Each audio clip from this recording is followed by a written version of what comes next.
Update रहने के लिए हमारा चैनल सब्सक्राइब करें और नोटिफिकेशन के लिए बेल आइकन दबाना न भूलें।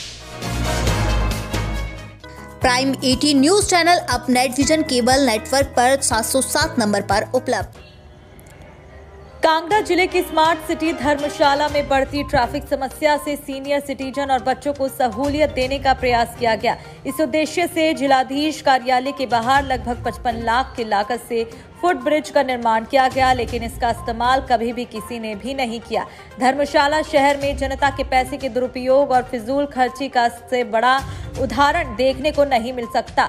बता दें कि इस फुट ब्रिज पर एमपी लैंड का पैसा खर्च किया गया है। स्टील का बना फुट ब्रिज लगभग 3 साल पहले पूरा हो गया था, लेकिन सबसे खास बात यह है कि इस पुल का एक छोर लोक निर्माण विभाग के आवासीय परिसर के भीतर बनाया गया है, जो दीवार से बंद है।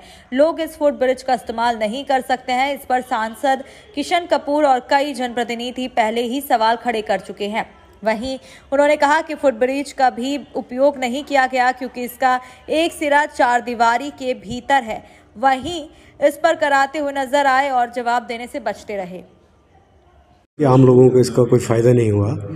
और दूसरा, जब ये बन रहा था हमें तो ये समझ नहीं आई कि ये किस टेक्निकल एक्सपर्ट ने इसको पास किया था, क्योंकि हमने उस टाइम पे इतने ऑब्जेक्शन किए। वहाँ पे हमारा स्मार्ट रोड जब बन रहा था तो उसमें जो वॉकवेज बन रहे थे उसको वॉल जो बाउंड्री वॉल पीडब्ल्यूडी की लगी है वहाँ से उसने जाना था।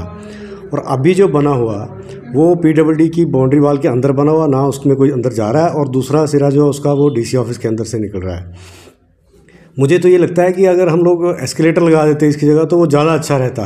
लेकिन उस टाइम पे हमने एक्सचेंज जो पीडब्ल्यूडी थे उनको हमने बोला था कि इसका बनाने का यहाँ कोई औचित्य नहीं है। और अगर किसी बुज़ुर्ग और बच्चे के लिए हम महिलाओं की बात करें वहाँ से जाना होगा तो बुज़ुर्ग तो उसमें इतना लंबा वो स्पैन है, चढ़ाई सीढ़ियाँ इतनी बनी हैं कि उसमें तो चढ़ ही नहीं सकते। तो बात आपकी बिल्कुल सही है कि उसका पब्लिक को कोई उसका फ़ायदा नहीं हो रहा, और ये पैसे का तो मुझे लगता है कि मिसयूज़ होगा उसमें।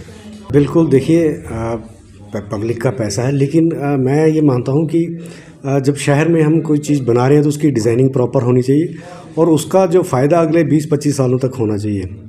अभी इतना बड़ा हैवी स्ट्रक्चर वहाँ पे खड़ा कर दिया गया है जिसका कोई किसी को फ़ायदा ही नहीं हो रहा है।